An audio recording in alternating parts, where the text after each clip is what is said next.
Hi there, I'm just a little cat trying to reach my first 1,000 subscribers. It's free. Just click subscribe right under this video. It would mean the world to me. Thanksgiving has a way of dressing up dysfunction in a tablecloth and cranberry sauce, doesn't it? You walk into the house you grew up in. The same walls, the same creaky floorboard in the hallway near the laundry room. The same faint scent of cinnamon-scented candles that somehow never really cover up the bitterness soaked into the furniture. And for a second you think maybe this year will be different. Maybe the smiles won't feel forced. Maybe the turkey will be hot, the wine cold. And no one will say anything that makes you want to disappear into the garage with a bottle of Merlot and a scream lodged in your throat.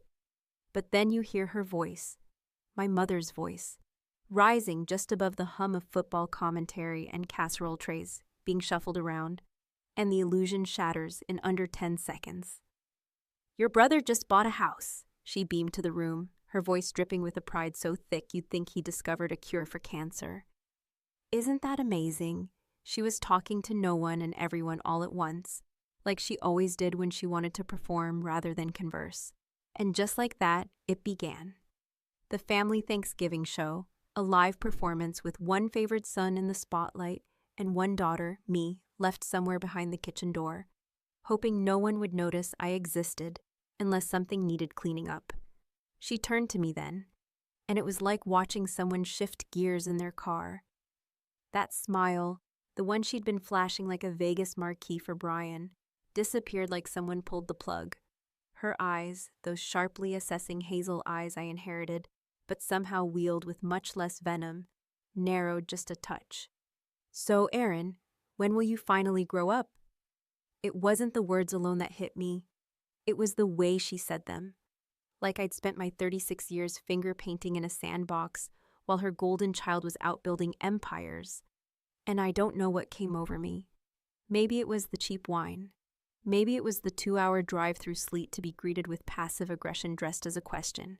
Maybe it was the fact that I'd had that same exact dinner thrown in my face year after year, while my own milestones, paying off my student loans, getting my own business off the ground, even helping a friend through chemo, never earned a fraction of her applause. So I looked at her, not smiling, not angry, just tired, in that quiet, bone-deep way that builds over decades of being the afterthought. And I said, clear as crystal, I already did.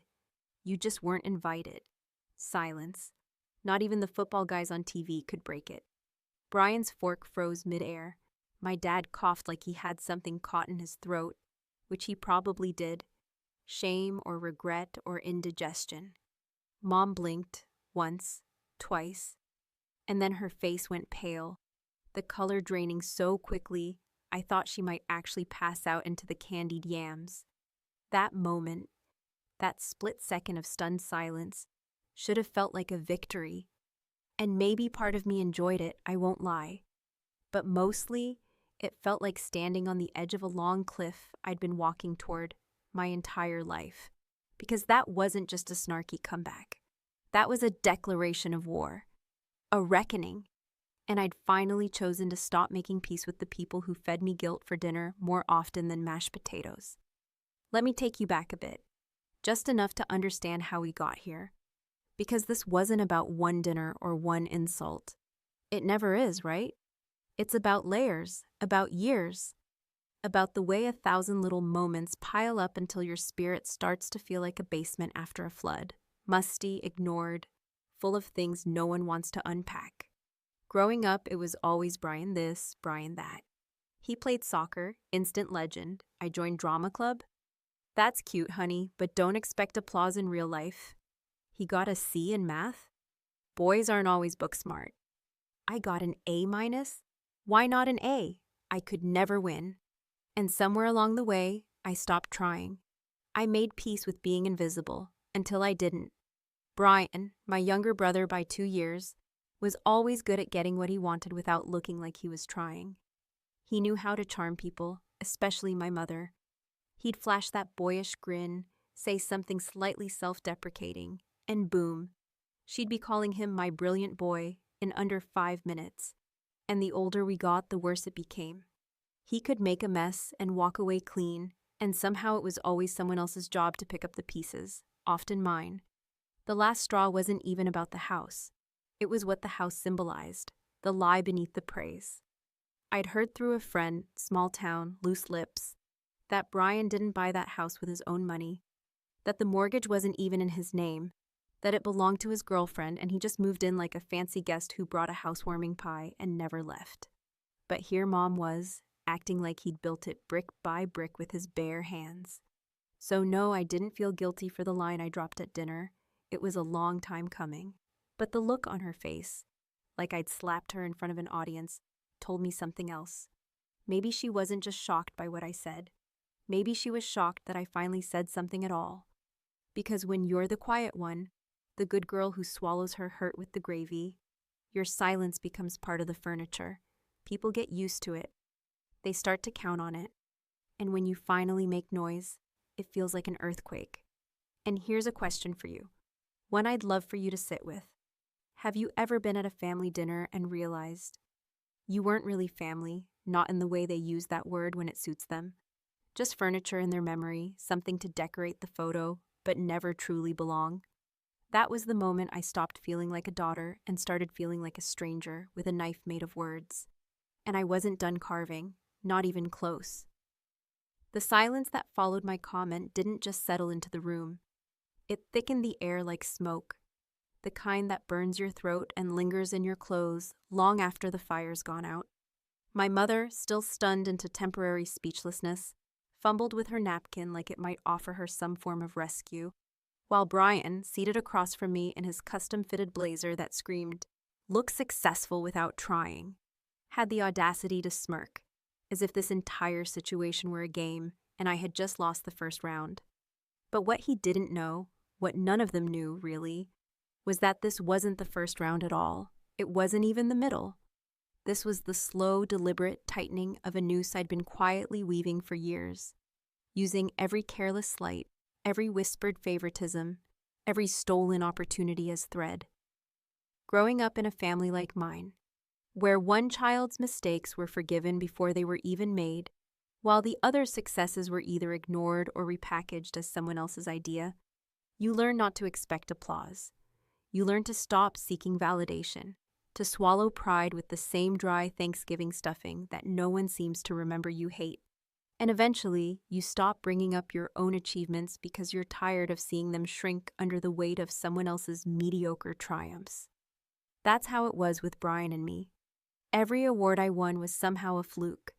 Every promotion I earned became invisible the second he showed up with a half-baked plan and a charming shrug. He had this infuriating way of turning failure into performance art. While I spent my 20s burying myself in spreadsheets and freelance gigs, trying to climb a ladder no one in that house ever admitted existed. The truth about his new house, though, that was a gift. A beautiful gilded lie wrapped in a bow of parental pride and media room fantasies. I hadn't planned on using it, not at first. Honestly, I wanted to get through dinner, fake a smile, take my leftovers, and drive home in silence like I always did. But when my mother dropped that line, "When will you finally grow up?" she unknowingly pulled the pin from a grenade I had been holding in my lap the entire time. I first heard the story from Melissa, a mutual friend who worked in real estate, small town, big mouths, and an even bigger appetite for gossip. Especially when it came to the supposedly independent Brian and his sudden leap into homeownership. According to her, the house wasn't just co-owned, it wasn't owned by him at all. The mortgage, the deed, the escrow, all in his girlfriend Laura's name. Laura, who came from money, who had a trust fund, who had been dating Brian for just under a year before he charmed his way into her condo, and then somehow into a 3-bedroom suburban starter castle with a wraparound porch. It wasn't his house, it was hers. He was playing landlord on someone else's property. And judging by the way my mother was praising him, he was doing a damn good job selling the illusion. I let that truth sit in my mind like a stone during dinner, watching as Brian regaled the table with stories of DIY repairs and mortgage rates, as if he even knew what a 30-year fixed term looked like. And my mother, God, she looked at him like he'd climbed Everest barefoot. She had that soft, admiring expression that I had once thought was reserved for things like weddings and grandchildren, but apparently it could also be triggered by male entitlement wrapped in granite countertops. The worst part wasn't the lie itself. It was the knowing. The way my mother avoided looking at me while he spoke. Like some part of her, deep down, already suspected or knew the truth, but decided it was easier to ignore it. Because for her, the myth of Brian's success was more comforting than the reality of my existence, which was harder to categorize. I didn't come with neat labels, I didn't have a ring on my finger or a mortgage or a baby bump. I had independence, hard-won and expensive, and no one at that table knew what to do with it. So I started to play with my food, not in the childish sense, but with purpose. I used the silverware like chess pieces, lining them up beside my plate as I slowly built the moment. I dropped small, pointed comments, things like, "It's amazing how some people can make a home out of someone else's investment," and "Nothing wrong with a little financial support in a relationship, right?" My father, as always, was more interested in the game than the conversation. His loyalty to keeping things peaceful often meant tuning out anything that smelled like conflict, which in our family was about every other sentence. But Brian started shifting in his seat, his confident posture unraveling thread by thread. He reached for his wine twice in 3 minutes, and Laura, bless her heart, kept smiling like a woman who hadn't yet realized her boyfriend was about to get undressed emotionally at the dinner table. By the time dessert was mentioned, the tension was so thick it could have been sliced with the pie.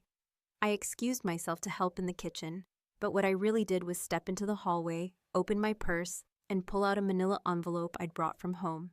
Inside, printed in black and white, were the property records for Brian and Laura's house. Something anyone with a laptop and a bit of curiosity could find in public databases. Deed, ownership, loan documents, every signature, every line. I didn't plan to use it, not originally, but things change when you're accused, once again, of being behind in a race you never signed up for. People ask why someone would go through the trouble of bringing documents to a family dinner, and to that I say, how many years of being gaslit does it take before you start showing up with receipts? I returned to the dining room with the envelope tucked under my arm, and as the plates were cleared and the pumpkin pie sliced, I looked at Brian, then at Mom, and smiled the kind of smile that says, if you're going to crown someone king, you might want to make sure his kingdom isn't made of cardboard. And just like that, dessert was about to become the most uncomfortable course yet. The moment I returned to the dining room with that envelope nestled firmly under my arm, I felt a shift in the air, not one anyone would have acknowledged out loud, of course, because that would have broken the unwritten rule in our family. Don't address the obvious. Don't rock the boat. Don't question the narrative unless you're prepared to be labeled the problem. But I saw it, the flicker of tension in Brian's eyes as they darted toward the manila folder, the way Mom's smile froze ever so slightly, like someone had hit the pause button mid-performance, and even Dad, usually the most emotionally oblivious man in the room, stiffened just enough in his seat to betray that some part of him registered that something was about to shift. And I didn't need a spotlight or a microphone to feel like I had their full attention, because this wasn't just a dinner anymore. This was a reckoning, carefully plated and perfectly timed, and they had all taken their seats at my table without even realizing the rules had changed. I placed the envelope gently on the table, not dramatically, not with some theatrical flair, but with the quiet certainty of someone who no longer needed permission to speak her truth. Before we get into dessert, I said, my voice even, steady, almost calm in a way that unnerved even me. I thought it'd be a good time to clear the air, since we're all celebrating Brian's big accomplishment.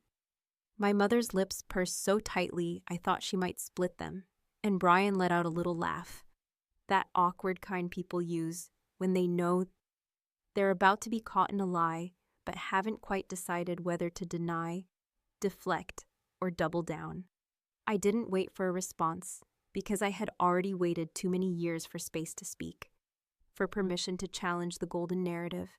I pulled the papers out, deed records, property filings, every relevant detail that showed, without a shadow of doubt, that the house wasn't his had never been his, and that every word he'd uttered about mortgages and down payments had been pure fabrication. I spread them out slowly, methodically, letting the black and white ink do the talking for me. Funny thing, I said, not bothering to hide the sharpness edging my voice now. I was curious about the house, so I did some digging. Turns out, it's not actually in your name, Brian. Not on the deed, not on the loan, not anywhere. The silence that followed was deafening, not in the loud, explosive way people expect when secrets come to light, but in that quieter, more dangerous silence, the kind that seeps into the cracks and makes people question everything they thought they knew. Brian opened his mouth to speak, but nothing came out at first, and when it did, it was nothing but weak protest wrapped in denial. Look, that doesn't mean anything. It's just how we arranged it. Laura and I talked about it. It's temporary. We're partners. But the words fell flat, like a broken tire spinning in the mud, and no one reached out to help him climb out. My mother, still frozen in that perfect posture she always held during family dinners, back straight, hands folded like some demonic version of June Cleaver, finally spoke, but it wasn't what I expected. She didn't ask for clarification, didn't question the documents, didn't even look at Brian. She looked at me, and the only thing she said was, "Why would you do this?" And in that moment, I understood, with absolute clarity, the hierarchy that had ruled our family for decades. It was never about truth. It was about control, about appearances, about protecting the narrative no matter how cracked and crumbling it had become. I wanted to scream. I wanted to shake the table and throw every plate against the wall and shout, "Why would I do this?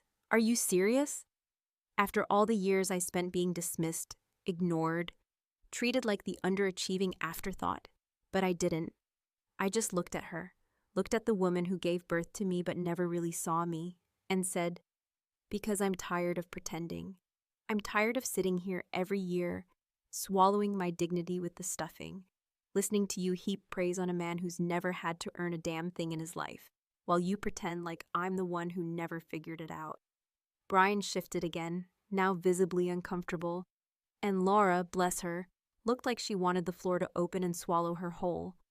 I almost felt bad for her, for being caught in the crossfire of a war she probably didn't even know was being fought.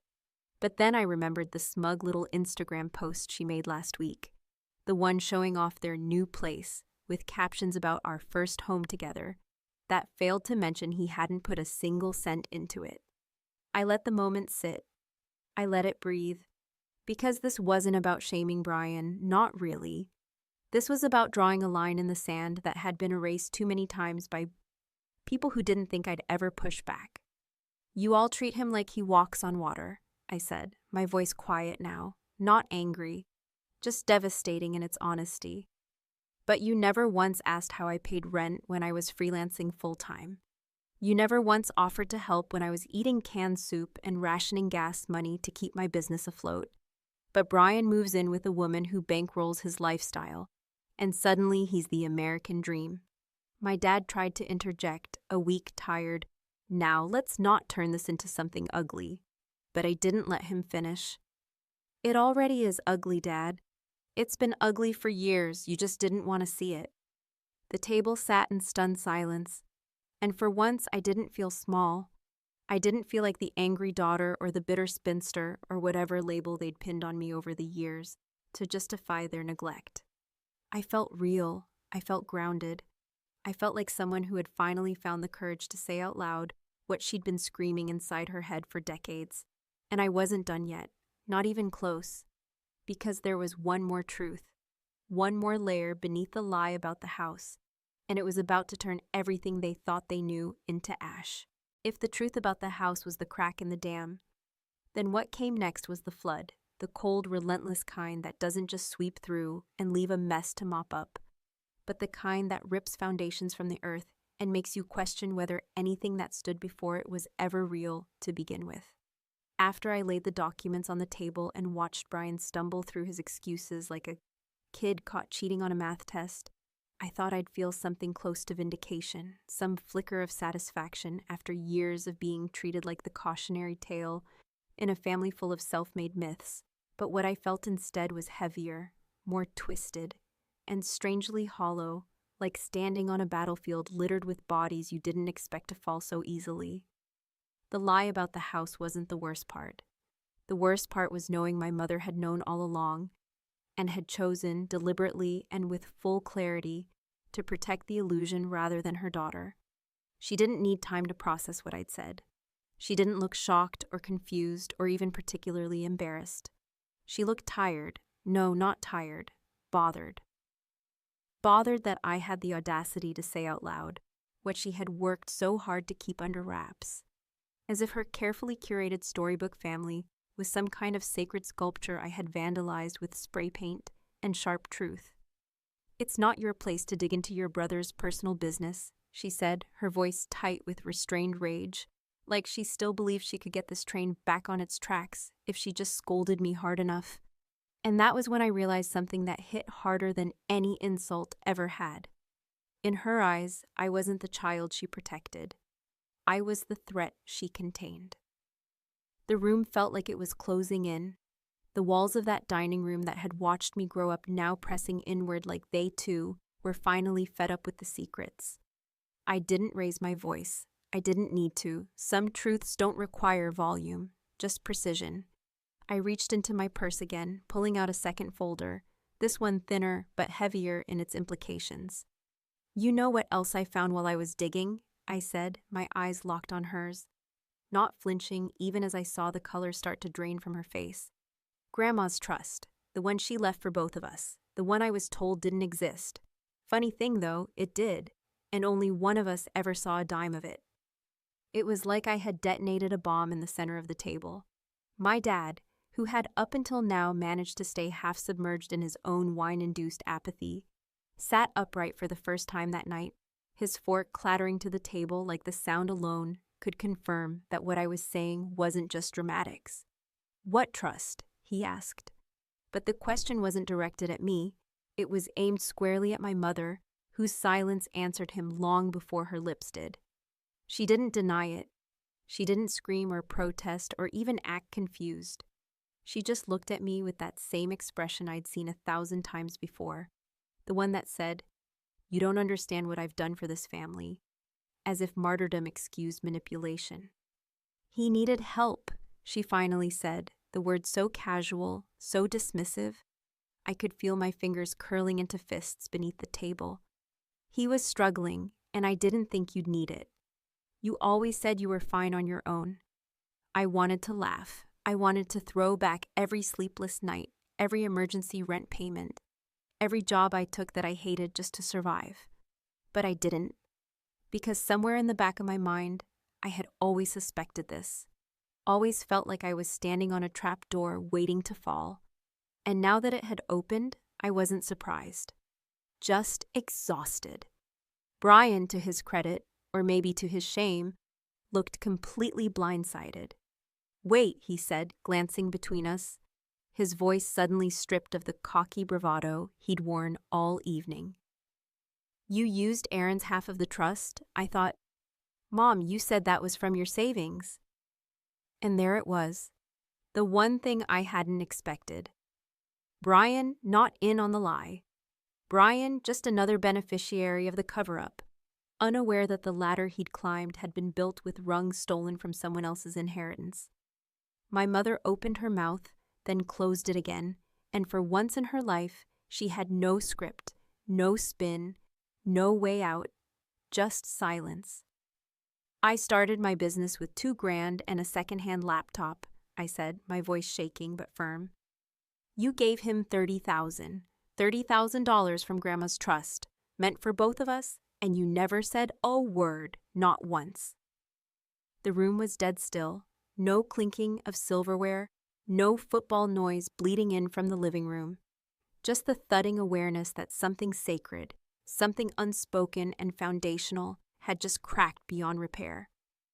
My father turned to my mother, and though he didn't yell, there was something in his voice I'd never heard before. Betrayal. "Is this true, Sandra?" he asked. And when she nodded, just once, barely enough to move the air, He leaned back in his chair like a man trying to recalibrate his entire history. I looked around the table, at Brian, at Laura, at my parents, and realized that whatever this family had been, it wasn't anymore. And maybe it never had been. Maybe it was always just a theater, and I'd finally stopped playing my role. You wanted to know when I'd grow up, I said, not to anyone in particular, but to all of them at once. It was the moment I realized I didn't need any of you to be whole, that I could walk away from this table and never come back, and still be more honest, more grounded, and more proud of myself than I've ever seen any of you be. The words hung there like smoke from a fire that had finally gone out, leaving behind only ash and memory. And as I stood up and began to gather my things, I didn't feel triumphant. I felt clean, like I had finally shed the last thread of a skin that never really fit. But even then, I knew I wasn't quite finished, because the last course was still coming. And it wasn't dessert, it was the goodbye.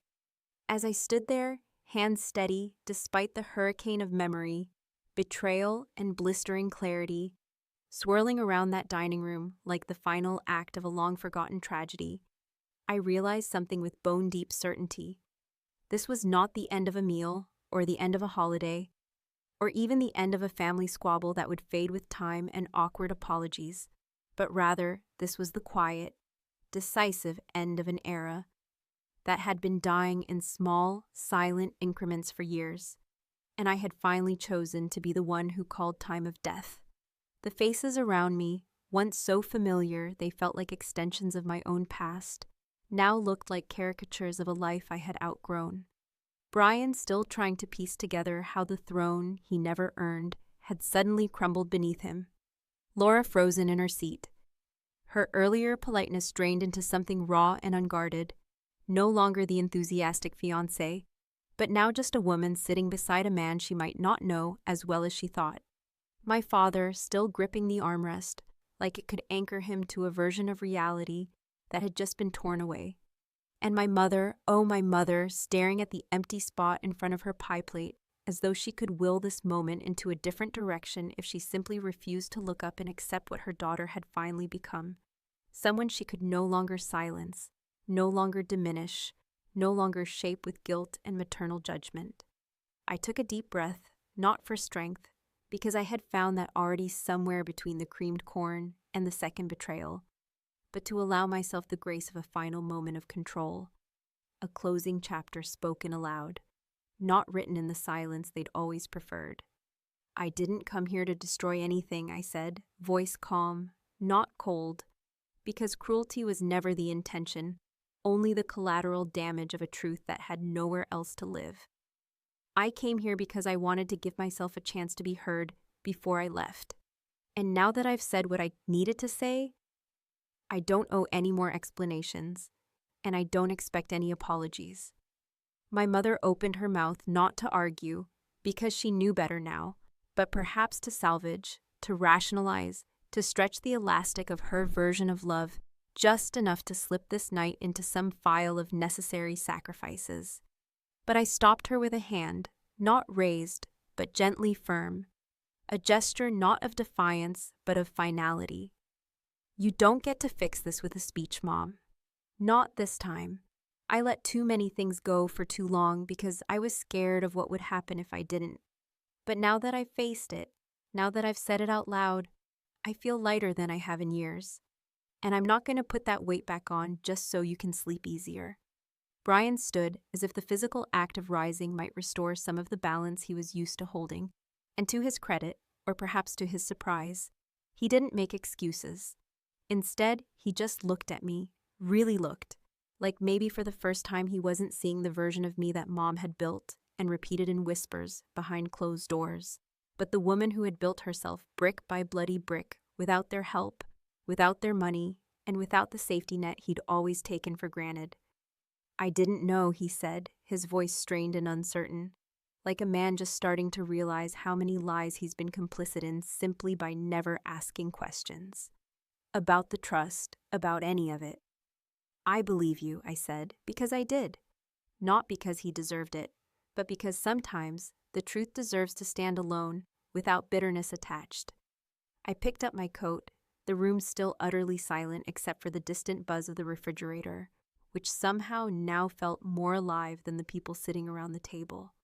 As I walked toward the door, I paused. Not because I doubted myself, but because I wanted to mark the moment. I turned back one last time and let my eyes pass over each of them, committing the image to memory. Not out of nostalgia, but out of clarity. "You all taught me something," I said, "and for that, I am genuinely grateful. You taught me that love without honesty is just manipulation, that support with conditions is not support, it's control. And that family, real family, is supposed to be a place you return to, not a place you recover from. So thank you for the lessons. I'm going to build something better with them." I reached for the doorknob, the cold metal grounding me like a final punctuation mark.